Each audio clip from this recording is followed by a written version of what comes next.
ওমানে শীত মৌসুমের রোগ নিয়ে সতর্ক করলেন ওমানের স্বাস্থ্য মন্ত্রণালয়, যার কারণে আমাদের প্রবাসী যারা আছেন তাদেরকে সবাইকে সতর্ক থাকার আহ্বান জানানো হয়েছে। মধ্যপ্রাচ্যের উপসাগরীয় দেশ ওমানে তাপমাত্রা কমতে শুরু করেছে ইতিমধ্যে।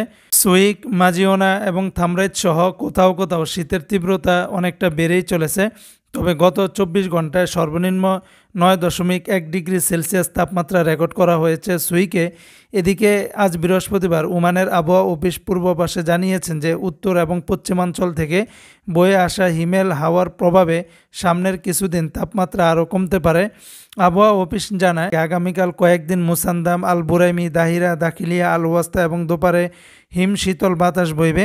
গত 24 ঘন্টায় সুইকের পর দ্বিতীয় সর্বনিম্ন 16.4 ডিগ্রি সেলসিয়াস তাপমাত্রা রেকর্ড করা হয়েছে মাজিউনাতে। থামরাইতের তাপমাত্রা ছিল প্রায় 16.6 ডিগ্রি সেলসিয়াস।